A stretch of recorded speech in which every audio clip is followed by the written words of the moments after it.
That was douchebag lyricist Eve 6 with Mouthful of Words They Don't Understand. You're listening to WLPP, Last Pine Productions Radio, where the worst hits of the 80s, 90s, and the 2000s have come to die. And also home of the New Way podcast with Babylon Ben Wilson and Manic Matt Shank. Coming up this hour, the crappiest from fake Christian rock band Creed will be raping those eardrums. National treasure Miley Cyrus will twerk it, girl. And Harvey Danger's flagpole sitta will create the sensation of actually sitting on a flagpole. But first, in studio, we have perennial Tallahassee favorite Gadwell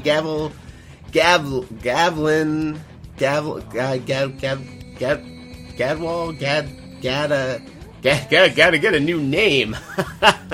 We're just kidding with you guys. Gadwell Lane is here to recount the days when Ben had a 28-inch waist, Nick had mystique, and Luke drummed his way into girls his own age. So here they are, the one, the only, Gumball Lame.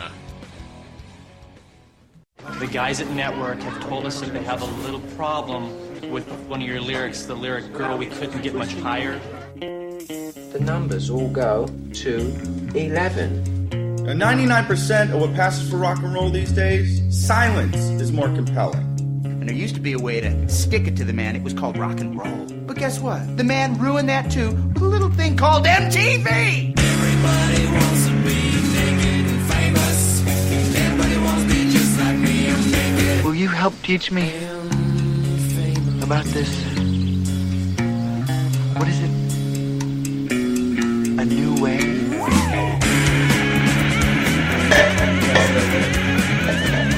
I figured he needed something where he's like not super low to the ground like that one. Or someone can like kind of just be turned. Yeah, like that. That's cool. Are you just on the edge here? What are you talking? Right here? Ben's okay. Ben talking to here. I thought I was just right next to the microphone. And he's close to the You tell him what to do. Don't just try not to lose his head. I love that shit. Yeah, and that way you can also sit a little bit more comfortably. Yeah. Sibilance. Check. One, two, three. Syphilis.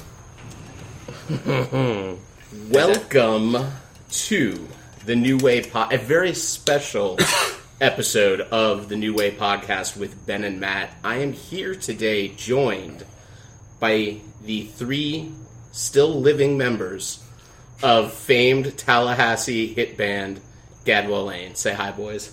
Hi. Hey, everybody. Yes. It's been a while since we've been in the studio together. I'm joking. And now, it's just as magical as it was back then. Now, Nick, tell us what large thing you're holding in your hand right now that you want to put in everyone's mouth. It's very dark. Before we started the podcast, we went out and did a beer run, and I got a gigantic bottle of Jägermeister because I never had Jägermeister before until Luke Stevens, before practice, like one of our very first practices, like, you ever had Jägermeister before? I'm like, that's the thing with the deer on it? He's like, here, try it. And I was hooked. It's a gentleman. All right. Just like before practice, we take a shot. Are we going to pass it around? Mm-hmm. Notice how we're Just passing. like me and Ben used to pass a couple girls. I was about to say, notice how we're passing to Luke last. Well, you have twins. You don't even own shot it keeps glasses the anymore. diseases away. Taste Ben. college. Oh, it tastes so good. Ben, you have any shot glasses? No. I'm good, sir. No, you Thank have you. to take the shot, man. That's the whole point. Fan solidarity. sake. I was going to take it for him. Well, I'm going to pass it around again in a second. Okay. All right, let me... Oh, God. Anyways, I figured for a brief moment it might be good. Obviously, you've already have met Nick, and he's been on the podcast. Luke, how about we introduce you? Luke Stevens, who was the drummer of Gadwell Lane. Say hi. How you guys doing? What's good. a podcast? He's serious. I'm not sure what's everyone. going on. I thought there was going to be cameras tonight and a crew, and I'm sitting around here and drinking alcohol with you guys. So It's pretty much what you would do company. with us on a normal night, except that people are somehow going to listen to it and be entertained by it. Yeah, I'm pretty excited. So I've been playing this for the whole week. It's like when you used to do radio interviews, only it's pre-recorded and people download it.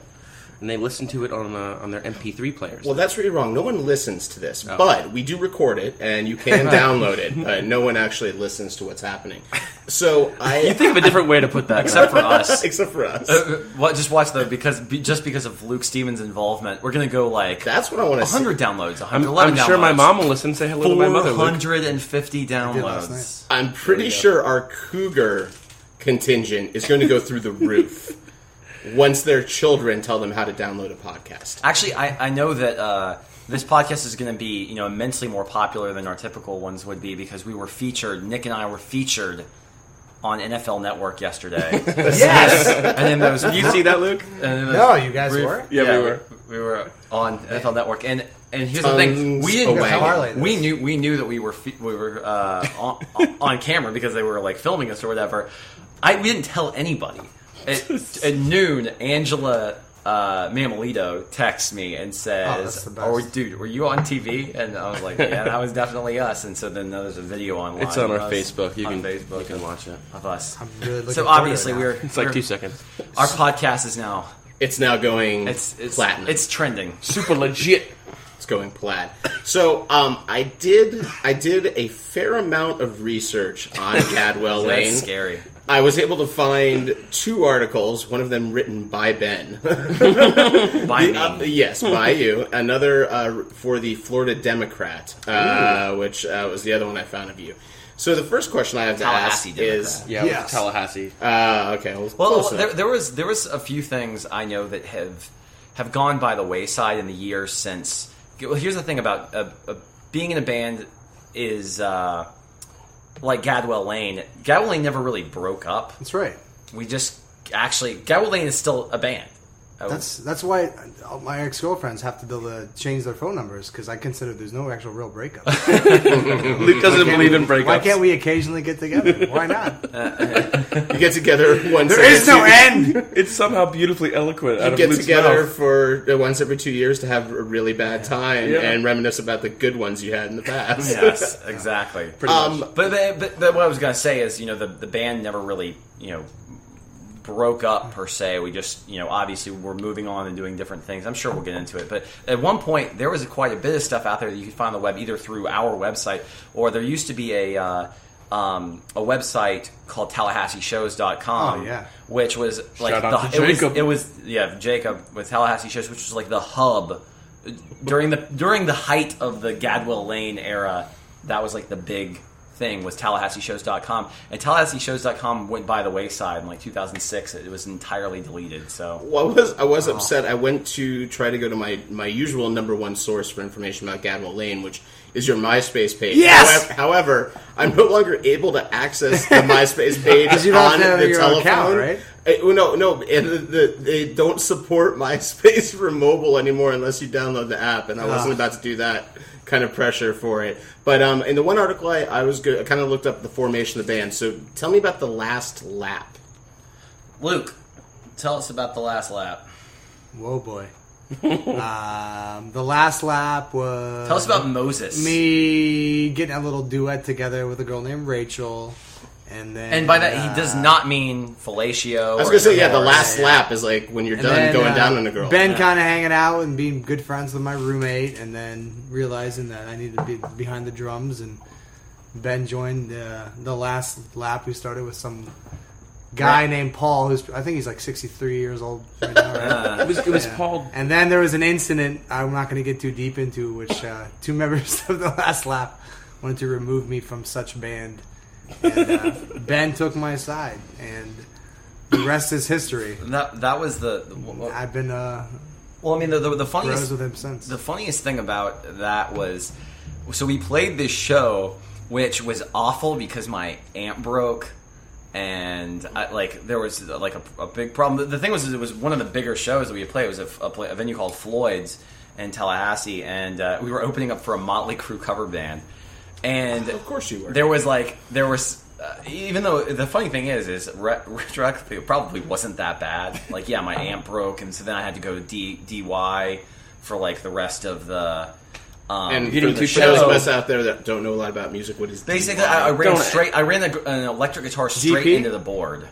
And that is not something you're Are you supposed glad to do. you asked, Matt? Is it like DVDA? You see, the bass players doesn't matter if you go, right to the board because bass players, They're usually not plugged in at all Half anyway. the time they tuned me down all the way anyway. Well, anyways, I look good though. I duck walked across the stage like a champ. My amp literally blew up basically Yes, on it stage, and so I had to run it straight into the board, and I was really mad, and then it was a terrible show after that. And so we were like, I remember everyone was so pissed off, and Paul and Rachel decided to channel this rage Towards me? towards Luke. It's easy to do. Yeah, the drummer. Why not? His amp broke. No, my amp. This is the first time I'm hearing this. Now I know. Oh, No. you can have a couple of those tonight. Don't This worry. is the only band that's ever honestly, kicked me out. tensions have been mounting, regardless. As had Luke. Yeah.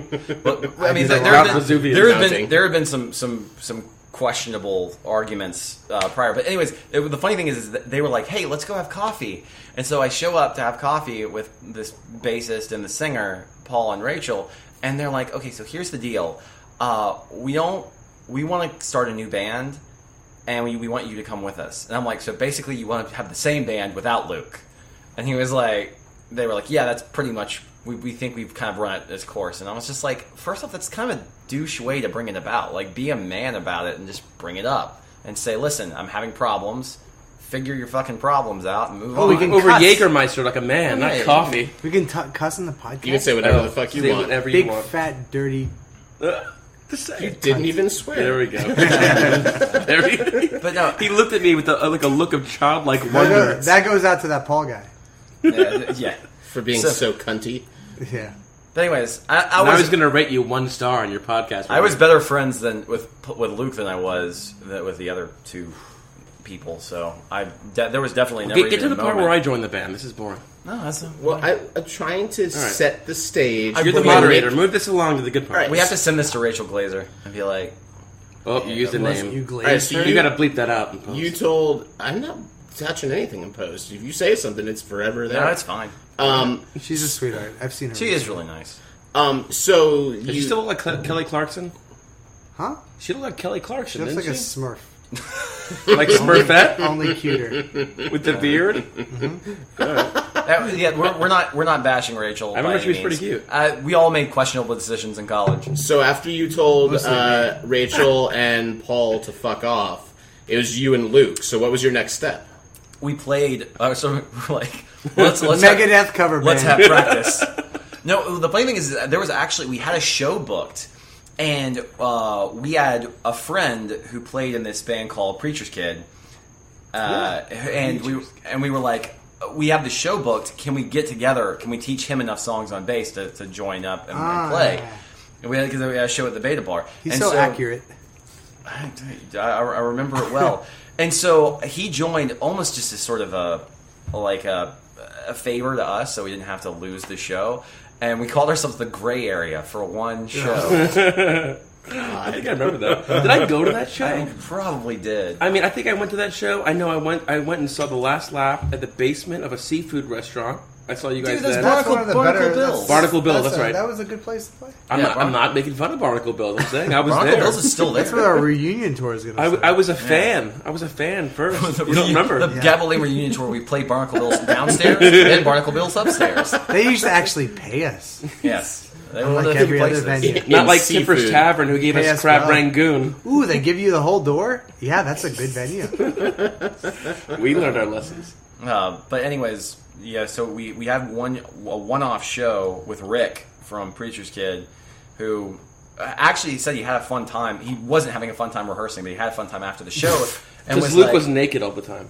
And so I was for that one but there was a brief I'm telling moment you. in time where we were Three-stick thinking, drumming. oh, we could make this a permanent thing. Like Rick could be a part of the band. He's an established musician. He's sort of got his own thing going on here. And I'm happy that we didn't, because we probably wouldn't have ended up playing for as long as we did if we had played Correct. with Rick. That So was the glue. King Fufu. and then I was in film school with Nick, and we didn't. You know, I think that I was trying to I think I was trying to fucking brag one day and so I just bought a Fender jazz bass and I've been been playing around with that. I think you overheard me or something, and one day you came up to me. And You know you said it on purpose. I did. I was trying to look like a badass. Overheard you when you were saying it overtly to his face. To all the girls in film school, and Ben's like, "Hey man, we got this at this place. I know you come to this play before.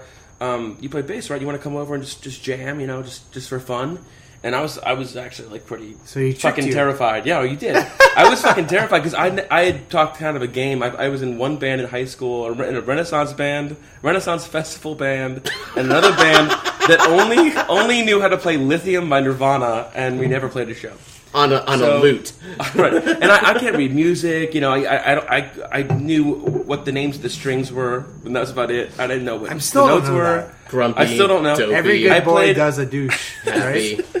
I played everything by ear, so I was kind of scared.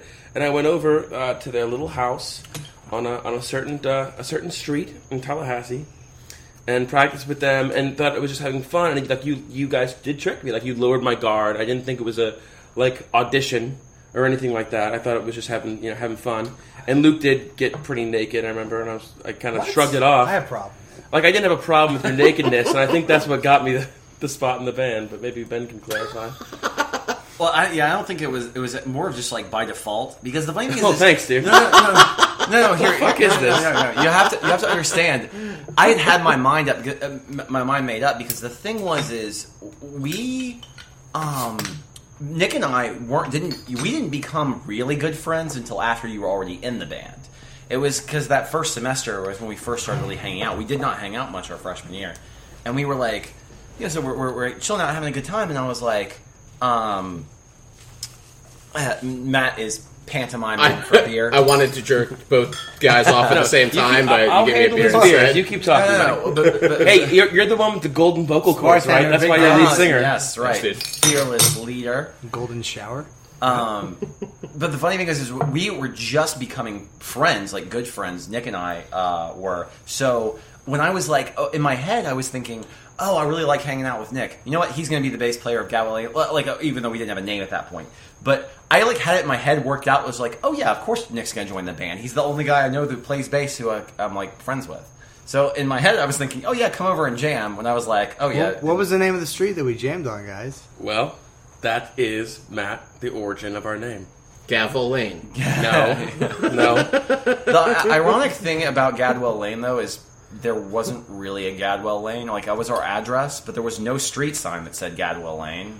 There was no anything. And then after we moved in, like three months later, it just disappeared. The address changed. I think there was a myth. There is one Gadwell Lane in Minnesota, I think. There is. If you Google Gadwell Lane, you see a bunch of properties. That's mostly what I found when I was looking for information. Surveillance a lot. It auto-corrects it to Gadwell Lane. Mm-hmm. Which is appropriate because even when we got sponsored by Budweiser, like they printed up our sign wrong. We did get sponsored by Budweiser. We were a Budweiser true band, my friend.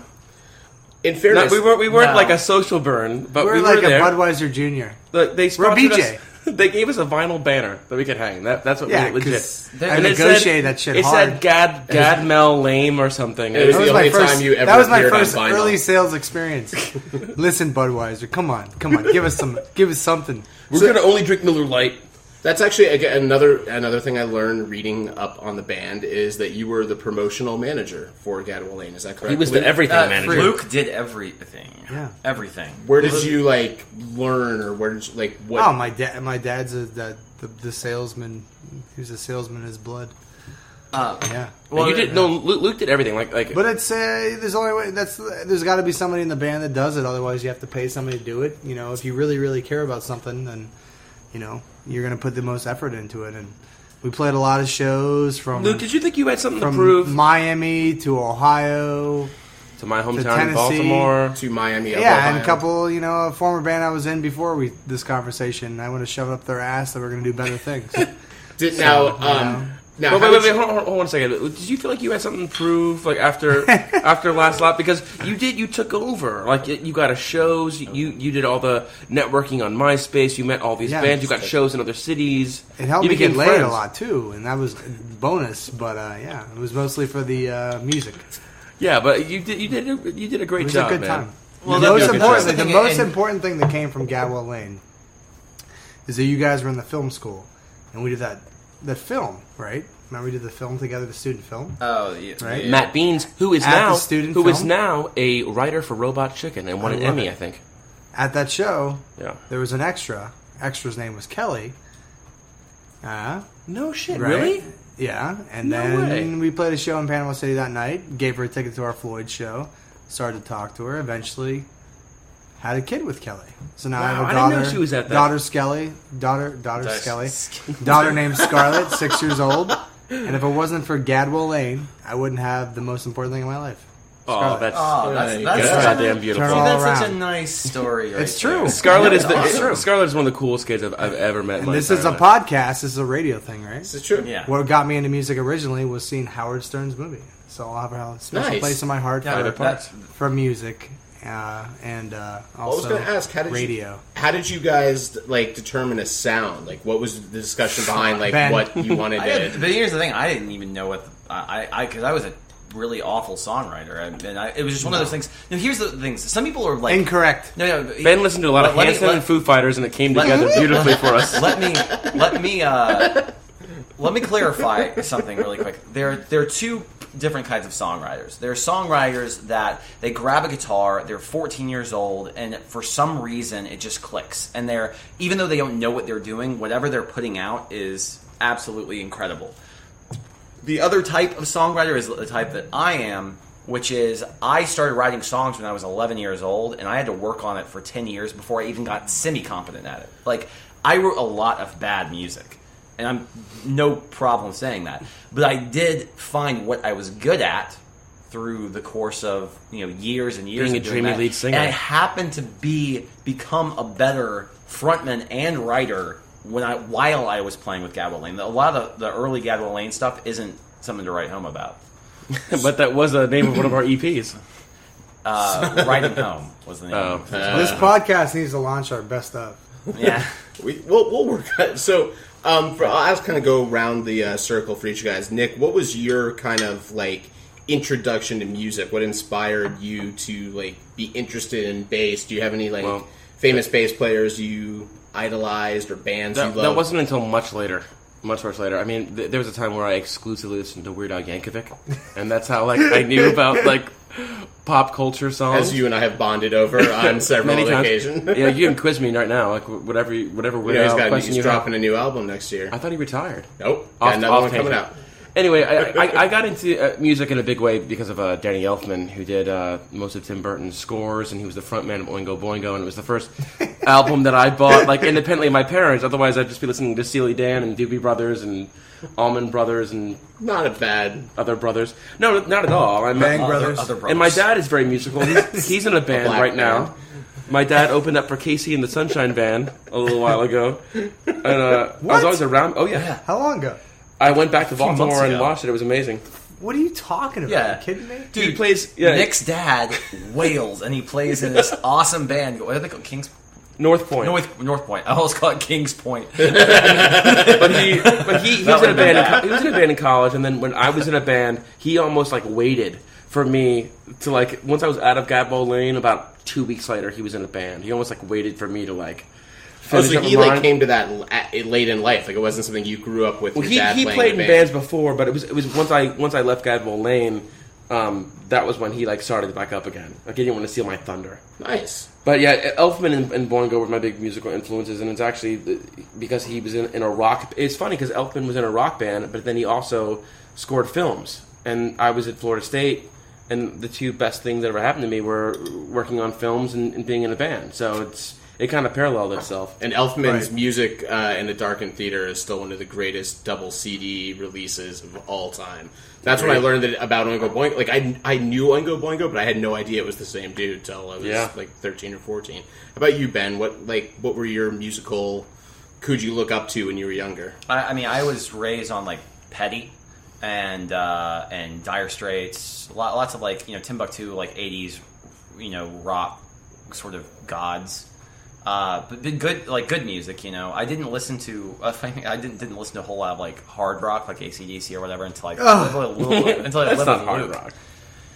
But you had a big musical inspiration during. Well, college. I was playing piano at 5. I was playing guitar at 12. I was playing drums at like 14. I mean, trying to play drums. You play drums just quote, fine. unquote. Amidst classic film festivals and... Listen, the thing is Mother, like... put on Casablanca again. I'm going to practice my pizza. A lot of people... Play it again, man. A lot of people will phrase that in a way where it sounds kind of cool. Like, oh, I was cool. I was this hip, like, young musician. I was the exact opposite of that. I was the dude who was sitting there trying to play, you know, like, with my guitar teacher, with him sitting there sighing over me asking him how to play another Weezer song. Like, another, seriously? You just want me to teach you how to play this song? That's all it was? And being like, I didn't have the work ethic to be better at the instruments, basically. The only thing I did have is that I wanted to write songs. Exactly. And so I started writing songs, but then, of course, my musical taste changed. So I would say if I had any one major influence that actually led to the band, it would be I had this huge sort of musical discovery period in 2000, which, strangely enough, it's what I think, if you're talking in retrospect, it's what you would call the emo movement. I still don't consider it emo, but the Get Up Kids, Braid, Promise Ring, you know, Dashboard Confessional, bands like this, brand new, 2001. Well, Get Up Kids is like a big one for you. Well, the Get Up Kids is still my favorite band. And so when I was brought on, I realized that you don't have to have, like, the most talent at any one particular thing. It's basically about the final product and everything as it comes together. Because I'm not the greatest singer in the world, and I'm definitely not the greatest guitar player in the world, and I'm definitely not the best songwriter in the world. But when I listened to the Get Up Kids, I was like, some of these guys can't sing. They can't play guitar very well, but part of it just kind of, you know, comes together. You guys are... Good job, Ben. These guys are sucking. Good job, Ben. Good job, Ben. That was good. Yeah, as Ben was waxing philosophically, Nick and Luke were deep-throating their bottles of beer. And here's what which is basically an encapsulation of I'm teaching a class next week, girls. Everything that Gadwell Lane... my address. With Nick. I'm surprised that didn't happen, like, as I was singing a song occasionally. Like, I'd start into a song where I'm only playing by myself, and I look back, and Luke and... We're playing with ourselves. Luke is deep-throating a bottle, and Nick is humping his bass. Now, how about... This was a common occurrence. That's a calculated How about move, you? so. I've actually seen Luke play... I saw Luke play his first solo acoustic set up at Swampgrass Willie's. Terrifying. Willie's. Oh, what a Which great was play. Actually really good. Yeah, it was pretty badass, actually. Where did you get your interest in drumming? Was that always what you wanted to do, or did you want to be a front man from the start? I got caught up into music really late. I started playing drums when I was 17. That's a really long time ago now that I think about it. What was your first set? Did you buy I didn't come set? from a musical background. Nobody encouraged me to music in my family. They almost discouraged it. So I kind of found it myself. I used to play a lot of tennis. And You're very good at it, too. To go back to the Howard Stern reference, it's just, for some reason when his movie was coming out, I saw AC/DC on the promo, and I said, those guys are cool looking. What's going on there? And then my friends in Wellington, Florida had a little, not band, but jam session. I'd go over to his house and learn how to play drums. And then I finagled him somehow to take his drum set to my house. And then their crappy band was at my house, and I wouldn't even be in the band. But I'd be playing drums till 1 o'clock, 2 o'clock at night until my dad would come in his tighties ways and yell at me. That's always the way it is with drums. And Luke, it's time to cook. Then I discovered Motley Crue, AC/DC, Great reference. Van Halen, and when I went to Tallahassee, I saw a flyer up for a drummer in a band that was even before the acts we're talking about, and I went for it. I had no business being in that band, but for some reason they let me in, and every time, I was in 2 Left Feet, right? Exactly. The whole time I was in college, I was in a band. I didn't go more than 4 weeks without playing a show about a year into college, and I think it's a great way to spend your time in college is to be in a band, to have a show, to promote your show, tell your friends about your show, play the show, practice, and all that, and it's something I Rinse, will wash, always be repeat. a part of. Exactly. And after the Gadwell Lane, don't want to get too much into it, but it kind of morphed into me doing something else musically, Dirty Skirty. You should get into it. But I've always kind of there's always a formula for music, and I learned a lot from everything from Ben's songwriting. We're in different different stratospheres and the type of music we like. Good word, different stratospheres. But but you can't keep a bad song down. You can't keep a bad song down. And you take two different kinds of songwriting. You surround yourself with the right people. Keep a good song down. And can't see.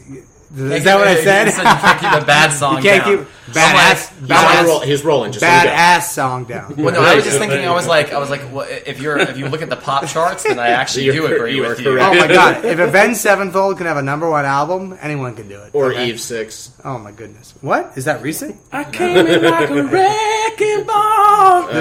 There's a genre. There's genres out there. There's an audience for different types of music out there. Well, your current band is Dirty Skirty, dirtyskirty.com. Dirtyskirty.com. Become a member, you get to see boobs. There you go. If you just hang out with Luke, but this is all about Gadwell Lane tonight. We get drunk enough, we're going to take Nick to a strip club. That's one of the reasons why it's fun, because you can plug Skirty, and it's nice.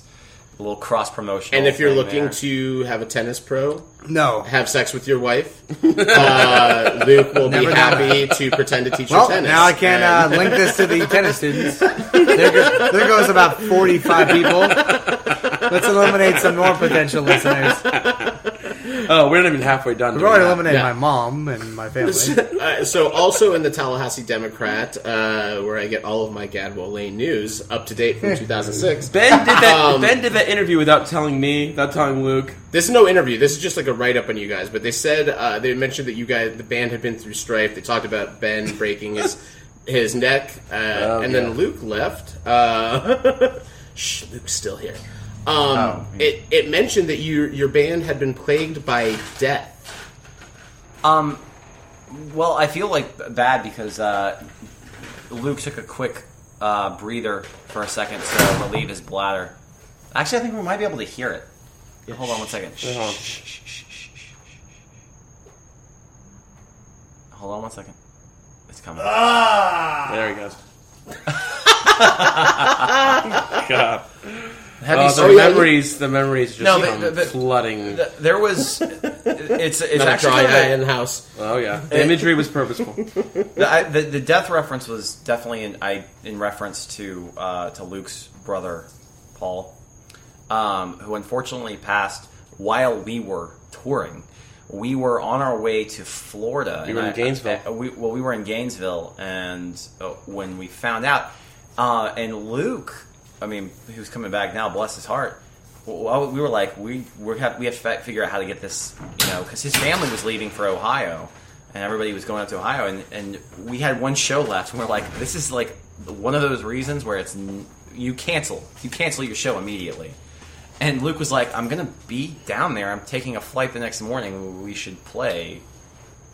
Why wouldn't we play? And work ethic. I was like, why the why? What? It was almost more than the work ethic, and the thing is, it was kind of cathartic, I think, for you. Was it? Yeah, when we first started off, it was a numb show, to say the least. But that's just, I'm there.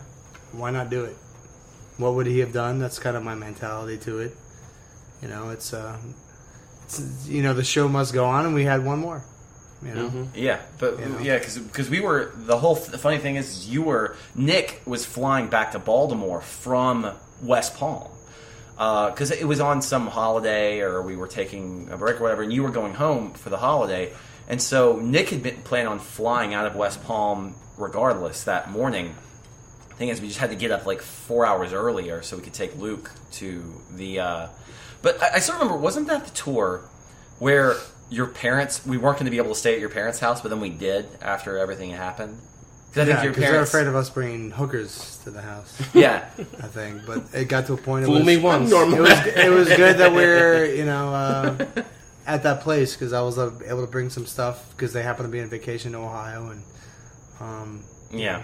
We're getting a little serious here, but No, I mean, I was able to bring some stuff that if we weren't already down there, they wouldn't have had for the funeral, and it was, kind of a timing thing, One thing I do want to add to this is that I'm glad that I was with Nick and Ben.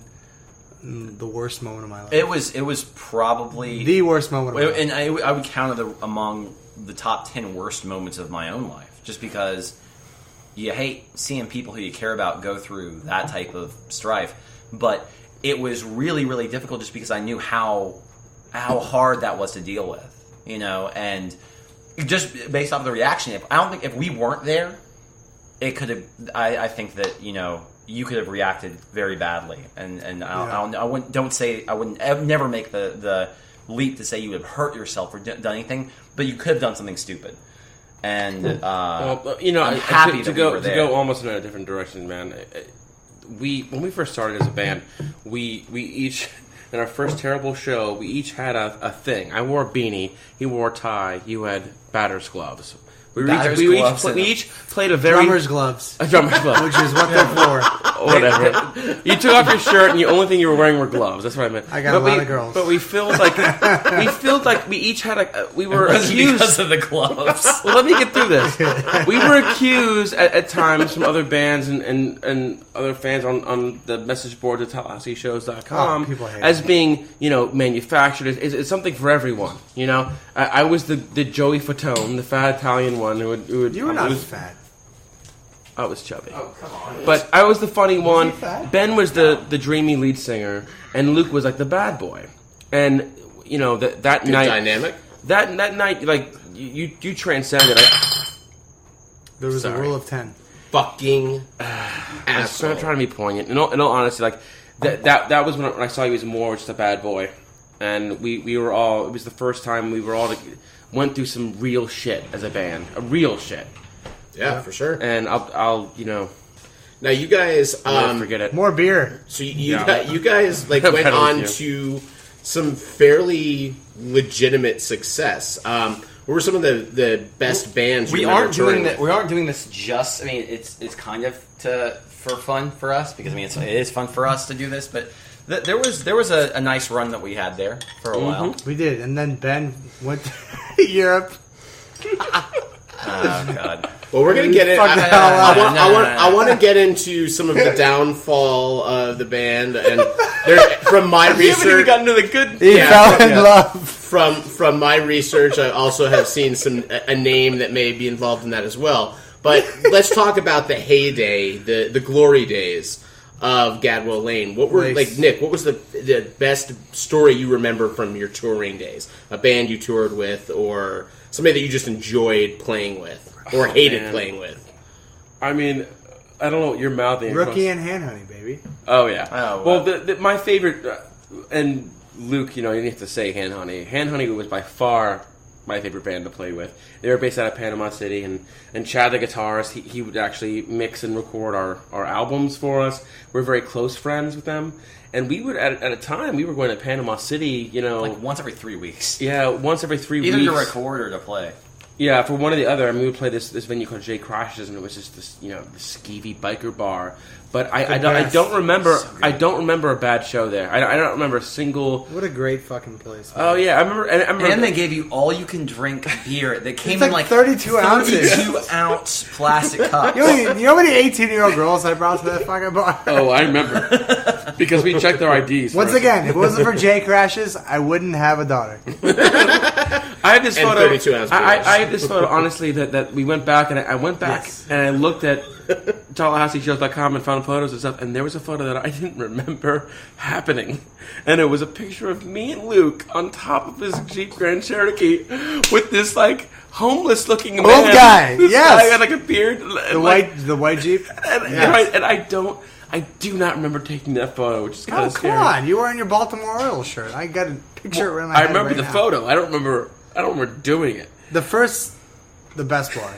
That was by far the best bar. Oh yeah. Well, the reason why we love Jay Crashes is because we always got to play with either Hand Honey or one of the other bands. And they gave you guaranteed money. They gave you money. Oh my God! And they gave you There's beer. the manager Luke coming out. It's like, I mean, know any bands that we ever played with that were like, yeah, I'm never playing that place again, because there was a built-in crowd. First off, It wasn't like could sell Bullwinkle's. merch. You could sell merch there. Come play our bar. Remember, I wanted to play Bullwinkle. Ever since I got into the band, I'm like, I want to play Bullwinkle's, which is like the hip club on Tennessee Street in Florida State. It was like, you know, the one place that everyone went to drink and where people saw bands. Like that was when you made it. I remember we went there, and we played, and we opened up, and everyone emptied out of there. And that was the best. And then the second we got off, this band called Mr. Pink came up, and they played all 80s covers and like a pop rock cover of Britney Spears. And then all of a sudden, these girls flew in. Sleep with that singer? Well, my favorite story here, and this is one of my favorite stories, and sure, Ben slept with everyone because he was. Look at him. He was in the prime of his life. The prime of his life. He had more sex with that halo than I ever had in my normal life. 3 girls during the band. But get this, Matt. So this is one of my favorite stories. I spent money on a lot of novelty T-shirts at the time. That was my thing. Dirty shirty. Oh yeah, dirty shirty. I had a "You're My Boy Blue" T-shirt that I wore very proudly. But my favorite was this green shirt that had the two.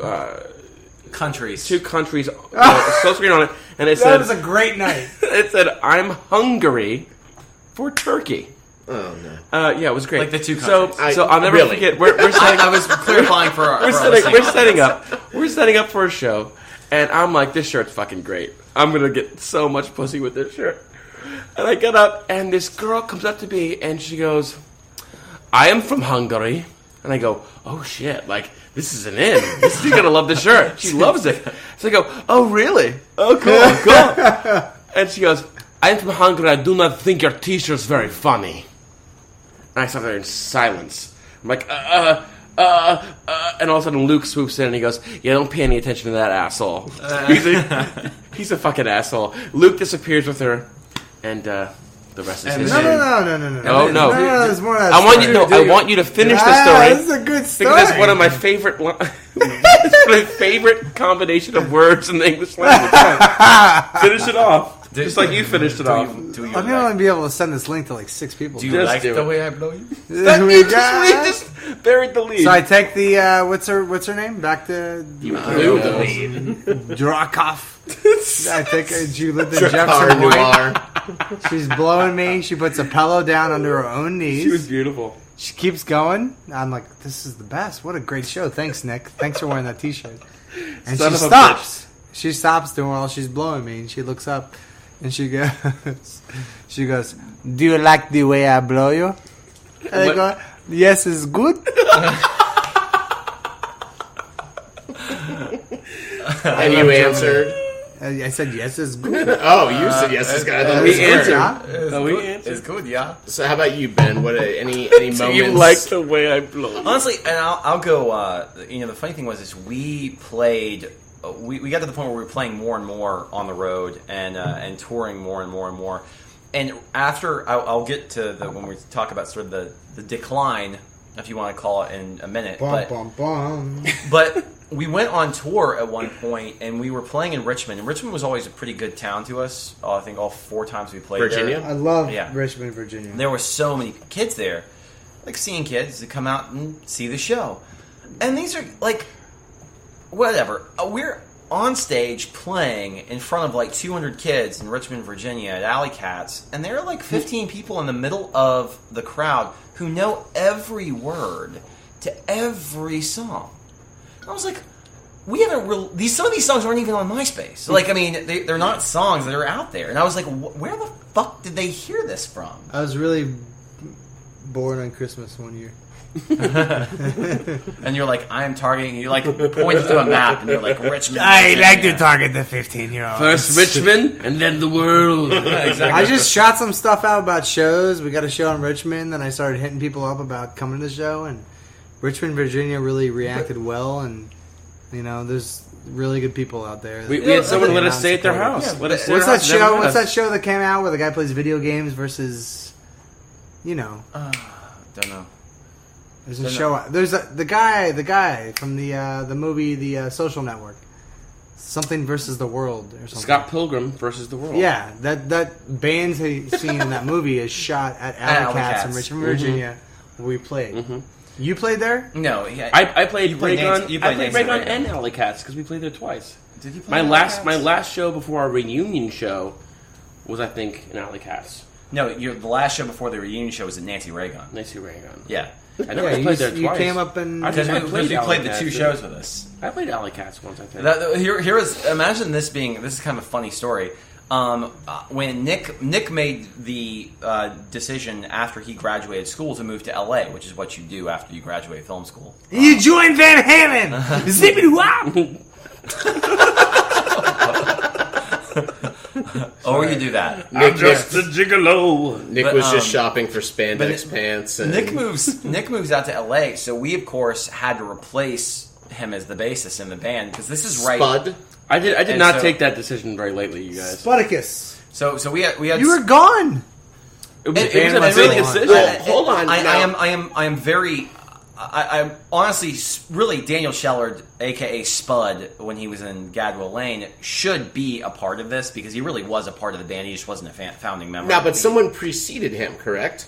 No. No. No, Not, I think not as a bass player, but in the band.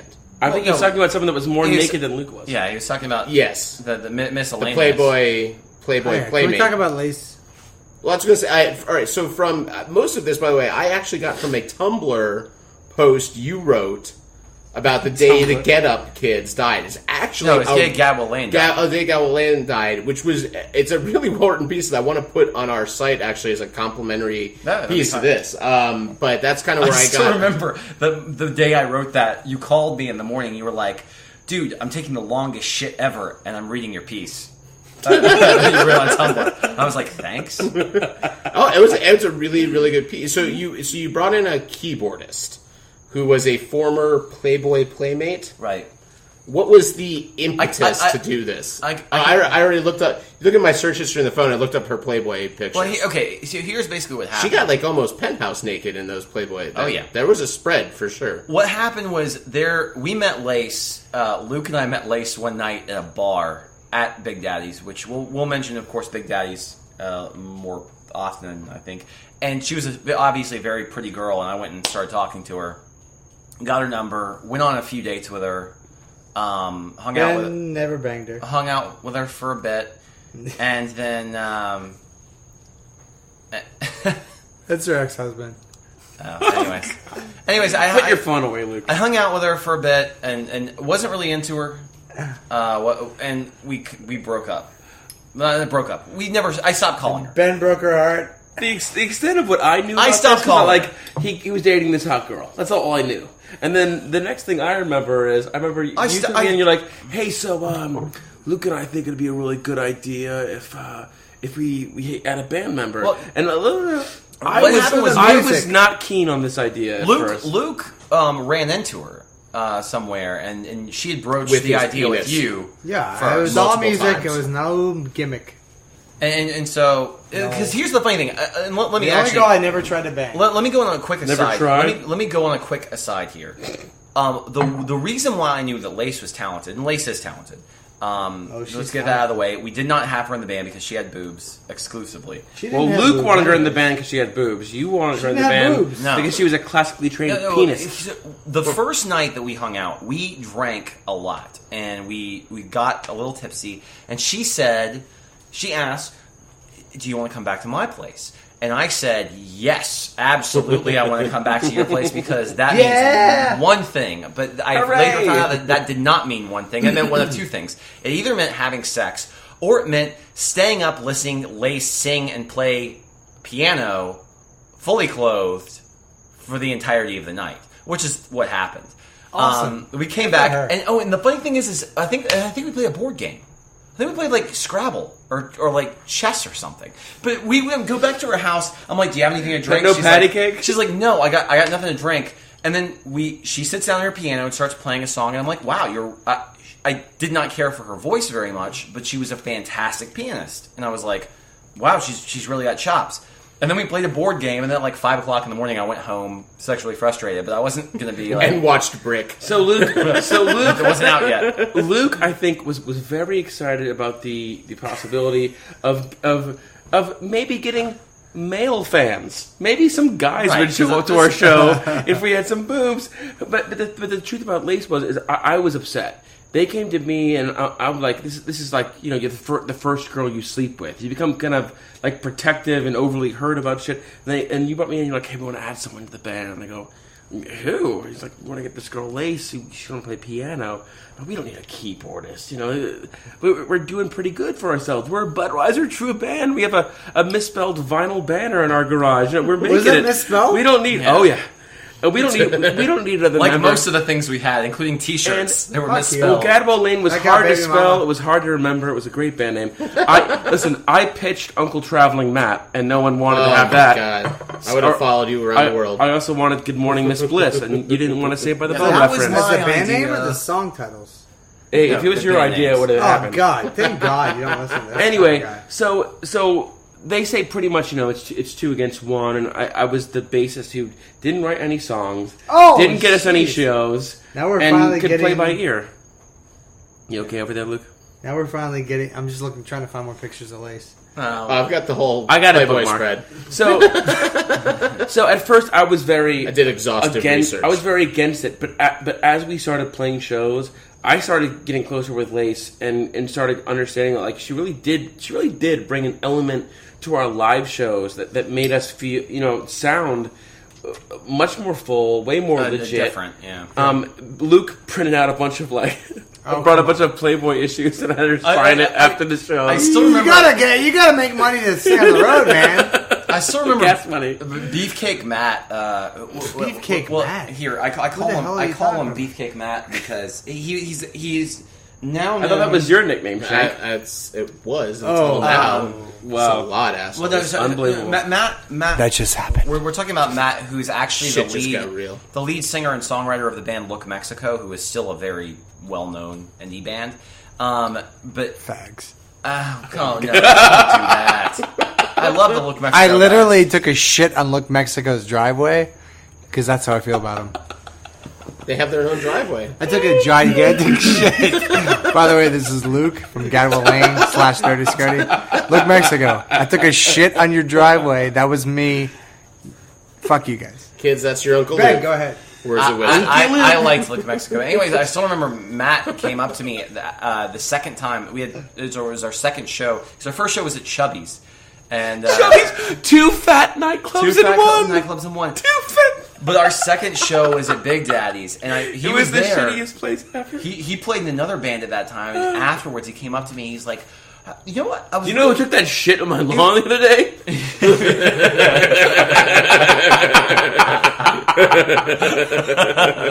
And I said, yes, here's his card. He can book your band for you if you want. That's funny. You should have taken a shit and put your card as manager in it. He came up to It's me. his calling card, so to speak. God. A steaming Ben's pile. trying to finish. A steaming pile Let of Ben Stevens. finish. He came up to me and said, I was really kind of skeptical about adding keys, but you kind of sound like the Get Up Kids now. Oh, and I was shit. immediately I was like, this is working. You whipped out your dick and started yeah, furiously exactly, masturbating exactly. So, immediately. I'm not gay or nothing, but I do you right now if that's okay. But Lace did bring a certain something to the I mean, band. you guys became vagina. very quickly. You guys became very sick of how long she took to put on her makeup, and it would we'd be You felt waiting the on same way shows. about me. Well, it's true. I thought, guys, you invited the Playboy centerfold to join the band, and you're upset that Whatever. how long it takes Let her me to tell you put on her something. makeup. We played a show in Knoxville, Tennessee. Oh, We get done playing the show. And we banged the girl in the pickup truck, Ben's pickup truck. That's beside the point. But we went back to the hotel room. You also banged a girl on my dick I that had cum in was the a little handle. late. I was a little late getting back to the touched it. hotel room, and Touched it. Ben and Nick are in a bathtub with Lace, giggling. Ben, Nick, and Lace in a bathtub, You don't have to get that close to the mic. giggling with bubbles everywhere. I'm like, the fuck is going on here? My first threesome. A, I'm jealous. B, somebody's gonna get fucked. C, that somebody is not me, so it's not okay. Yada yada yada. The band broke up 3 weeks later. Well, now, Wait a minute. no, the events actually were kind of interesting because that's what I was curious about when you originally said that you weren't like a huge fan of Lace, Nick.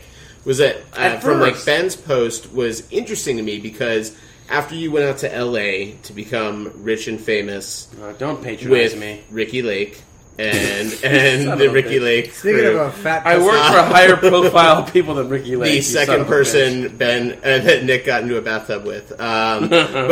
During her natural childbirth. Yeah. That's awful. Foot jobs. You can watch in her documentary The Business of Being What Born. I thought was kind of interesting is so you brought in this other bassist, and that was a point of contention with her that she wasn't consulted. Yeah. That Oh my god. Which is ironic because that's how I felt about That's Lace. what I thought was kind of funny. And eventually, at the end of my tenure there, I was cool with Lace, and you guys had pretty much had it with her. No, which that's is not ironic. true. She wouldn't blow us. Well, sorry, Luke, that you were the only one. She wouldn't blow you. Hey, we got in the bathtub with her. We were cool. That was Luke, and he was joking. No, here's actually. I just want to make sure that this is very clear. No, I did not have any problems with Lace. We would give Lace shit because she took a long time, or she would talk on the phone incessantly when we were touring. Like when you're driving from 4 hours or 4.5 hours from Pittsburgh to Cleveland, you don't want Lace talking on the phone like the entire time. Well, you don't want Brutus farting in your face, but that happened to me too. So, but no, so what happened was Brutus the dog, the Gadwell Lane mascot. We had gotten still alive. We had gotten very used to Lace, and Lace was great. She was actually a trooper. I look at it in retrospect. And she put up with a lot. I mean, we weren't staying in nice places a lot of the time. A Playboy model putting up with us assholes. We were, and she was in the car with us all the time, and she mostly took it like a champ. She was like, she really wasn't as difficult to tour with as I think most, like 95% of women would be. So I can say, especially if Lace listens to this, Lace, you were a champion. You did a really great job. I miss Lace. What happened is when Nick left the band and we had this great thing basically going at that point, Spud took over, but he took over by default. Once again, he was a friend of ours. He was a bass player. He's a good bass player, albeit a different kind of bass player. And he knew how to read music.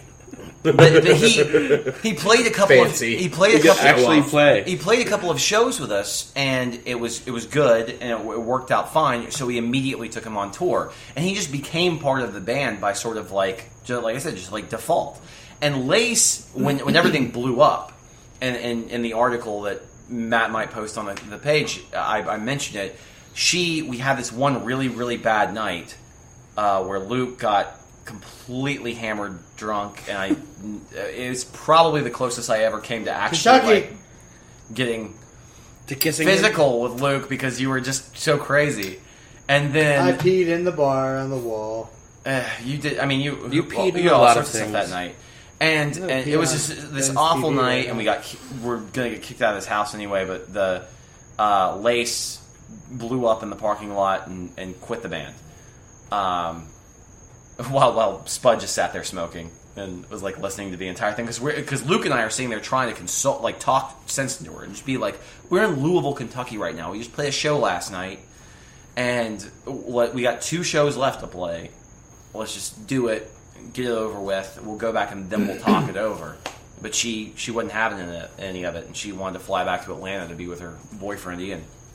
Glad I wasn't there for that. Ian. I will say this. I ran into Lace in New York City. I was there for a wedding. I was the best man. How long ago? High school friends. A few years ago, and I was still dating my ex-girlfriend, and she was very jealous. It was a very tension-filled evening, but we had a really great time, and I hadn't seen her since. But it was a really good night. Was jealous. My girlfriend was super jealous. I don't think Lace would be. Okay. But yeah, we had an amazing time, and that was the last time that I saw her, unfortunately. And where are you going? Don't. Oh. I think he's actually. I think he's actually going to urinate indoors this time around. Luke is unzipping his pants. This proves how unpredictable he really is. Just when you think he's going to piss out in the floor. So we covered some stuff. Here's one thing What that about I like the to say. flicker stick? The flicker stick story. I can end on almost the flicker stick story just because it's so good. But it is one of the best stories that I have. But the one thing I did want to say really quickly is that the band was really. We had gotten to a point of success where we were drawing people on the road, where we were actually opening for bands that meant something. We were doing pretty well for ourselves. Name drop a couple of the bands. You opened for some pretty big bands. We opened up for Alien Ant Farm. We did Bubba Sparks. And Bubba Sparks and we were dressed. Luke was very a manager in every capacity, Matt. Luke came back one day and he goes, "I don't like your fucking goofy T-shirts, Nick. Can you dress like an adult for fucking once, like you're in a real band?" And he came back from Express for Men. He went and spent our band money on these like Express cargo shorts and collared shirts, and he had this idea of like how we needed to look. We weren't taking it seriously, and so we decided for Alien Ant Farm. It was a big show. It was right in front of Doak Campbell Stadium in Tallahassee, right before a game. And we just, or not before a game, but it was a big show. It was on Landis Green. And we decided, Ben and I, that we would dress up in tube socks up to our knees, short gym shorts, sleeveless T-shirts, aviator sunglasses, and sweatbands. It was pretty. And there awesome. are pictures that exist of that. We look ridiculous. But here's the one thing I did want to briefly mention before we get into any sort of the final stuff. I don't want to run too long. But one of the reasons why I think we had gotten success towards the end there is I know how it was mentioned earlier. What the fuck are you doing? This is me? Oh shit! Yeah. Really? Wow. Really? I'm trying to find something on my phone. I'm sorry. And now it's not. Just shut it off. I'm trying to. Anyways, Put your phone on silent for fuck's sake. It's still going. Yes. What I was. Pause it. I can't take. I mean, I love this song. It's Biggie Smalls and Miley Cyrus. Please make it stop. All right. Hey, It here, should stop by now. Nick is ready to call retarded. Here's what I was trying to say. I know that you guys kind of mentioned. The funny thing is, when we were a band, we were. Especially at the very beginning, we were universally loathed throughout Tallahassee for having, for the reasons that were said before.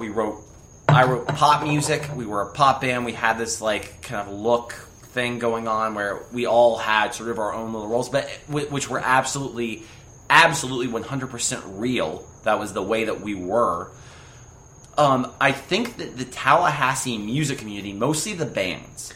The bands that we played way with, too seriously. A lot of them did, and we were also probably trying to emulate them to some extent for a while there too. Towards the end, in late 2004 and early 2005, the Tallahassee music scene kind of came around to us, and I mean that in the way that the bands who we were playing with were finally like gave in. They were like, "Okay, I get what these guys are doing now." And because it was really in 2004 where we were playing with bands that were like, "Oh man, I love playing with Gadwell Lane." Like that would never happen. And for me, Ben, what the difference was, bands that I love seeing, and for a while, guys, I don't know if I ever told you this, but when I moved to LA, I didn't see live music for about a year and a half, 2 years, and seeing live music was one of my favorite things to do. I've since gotten back into it, but I couldn't step into a venue that even looked similar to what we would used to play because it was too tough for me. Right. And the bands that I do like seeing and that I see now, it's obvious they're having fun. Sure. The bands that it's obvious they're having fun, those are the bands that I like to go see, and I think that we were that band. Well, but it was obvious that we were having fun. We had broken sound, like direct completion. There were bands that were like, awesome, we get to play with Gadwell Lane, which it wasn't like that for a long time. It was for like, a long time. Oh, I mean, we had to play with out-of-town bands because, honestly, a lot of these bands were full of pretentious dicks who didn't know what we were all about. They assumed that we were just, pretentious dicks. That we were trying to do I don't know, be the next Backstreet Boys or something. Or I have no fucking clue. God. But anyways, If only you were that good. But when those bands and the Miners' Works of the world started coming around and actually listening, don't do that. They were my favorite band in Tallahassee. Who? Miners' Work.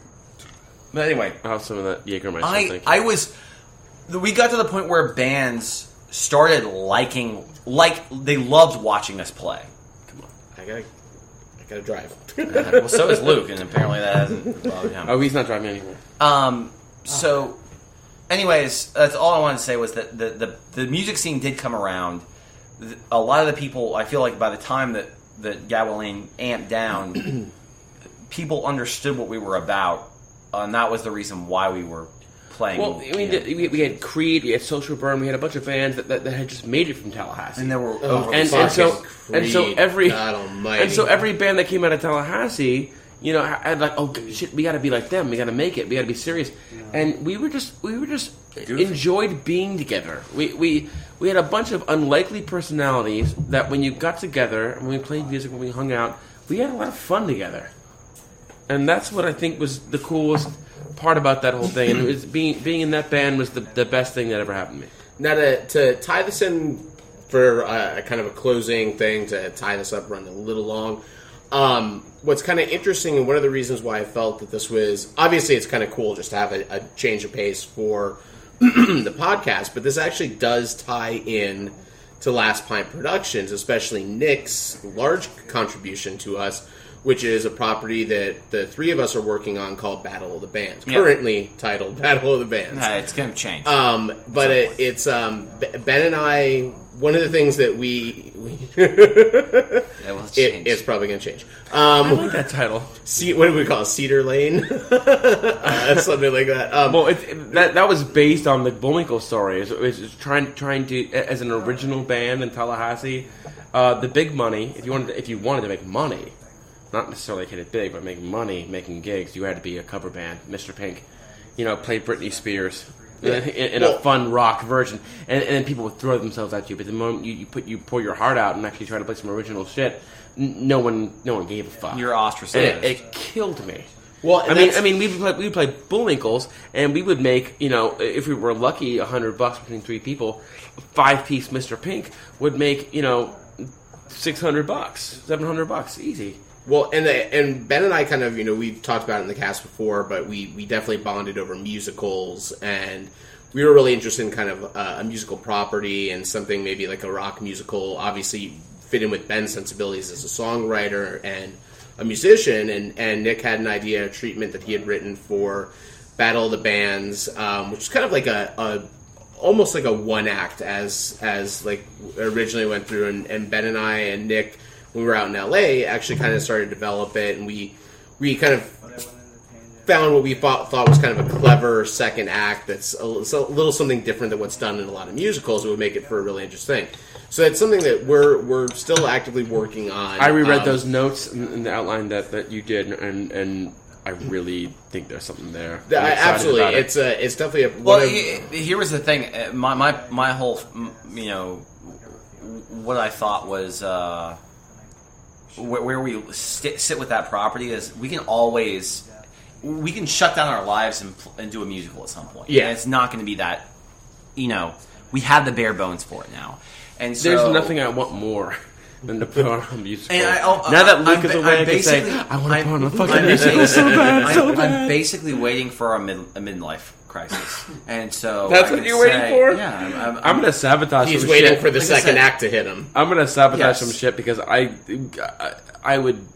That's like the ultimate for me. Honestly, it's absolutely at this point in my life the ultimate. It's such a marriage of like actually the two I think things you that haven't I care about. The ultimate, and you know what I'm talking about. Penis and vagina? No, Ben and me Sex. in you.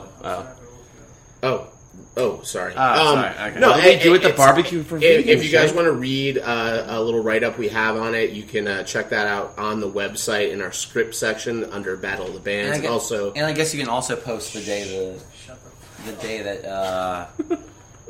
Oh yeah, and by the time you guys are listening to this, we'll have up a post and a link to it for this podcast episode of Ben's very well written.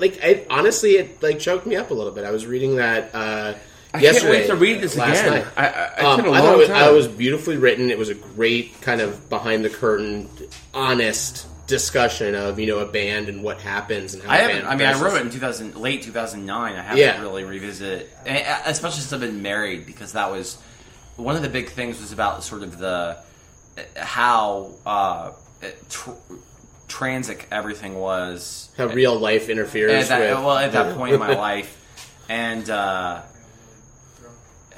now I'm just interested in what who Lucas. Luke, who are you talking to? Let's put her on. Put her on the podcast. Kelly doesn't want to talk on the podcast. Oh, just put her up to the microphone. Let me say hi. I want you to hear this. I do have something, Matt, that I think is really really funny. I don't know if you guys have heard this before. It's not live. But It's live on Friday. Oh, God. Before It's live on Tallahassee Friday. shows shut down and deleted everything from their website, I did save some things from the message board. Oh my God! Now, when it was sort of like having a band page on Facebook or MySpace, only it was on this TallahasseeShows.com website, and people could rate your band out of 5 stars. They could talk about a show they 5 saw. stars? They could rate I've it. never They seen could such a read rating. comments. And here are some real comments about our band, Luke. Have you heard these? Oh, I want to hear it. Here we go. This was April 12th, 2005 at 11:54 a.m. So this was after Nick was not in the band. No, this is all me. I was all in the band for this.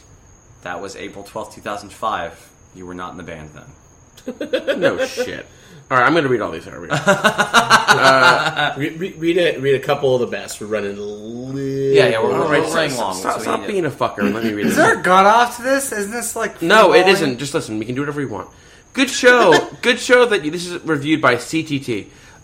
Good show. That's probably Kate. Good show that you played last week at Hooters. I felt like it was my own personal show. What with all the attention the bikers were giving you. Another one reviewed on December 4th, 2003 by Anonymous at 11:55 p.m. Fucking Tools. What? Another That's one. not us? Another one reviewed by Jeremy Matlow on November 19th, 2003 at 12:43 p.m. He's going to be nice. I saw these guys at Big Daddy's last night. I don't think there was anything about the band that really stuck out. Just another power chord trio. The singer had a pretty good voice, though. The bassist crouching down like a sumo wrestler can hardly be considered good stage presence. Ben's just happy that he got a compliment. Tom Segal on September 26, 2003 at 8:25 a.m. said, "The singer-guitar player is very good. The drummer isn't. Stick to promoting." Well, maybe not. Overall, they are a piss-poor band. Chris on August 18th, 2003. Fun band that has much promise. With work, this could be the band, in quotes, in town. Oh, wow. Jasmine writes, is one of my favorites. Jasmine facials, on July 29th, 2003 at 9:12 a.m. Your guys' single is my fave. Here with my friends at the dorm. Oh, yes! The Oh, yeah. dorm! I remember, and I wrote back to her on the message board. I said, "Dear Jasmine, I remember you. Didn't I meet you and your friends in a bathroom somewhere? Baby, I feel like an asshole, but if you find this, MySpace message me your phone number. When you have 5 Jasmines in your directory, you tend to get confused from time to time. XOXO Nick." Here's Johnny Tallahassee. Why? Johnny Tallahassee, it's July 14th, 2003. I don't like this band at all. They sound horrible. They are total drunk frat boy music. They are complete dorks on stage. Alright, one more. Sam the Butcher, aka Swivel Hips, wrote on July 3rd. I've never had the opportunity of witnessing a musical performance by Gadwell Lane, but I can assure you that Luke Stevens is a no-talent ass clown that takes it in the jaw.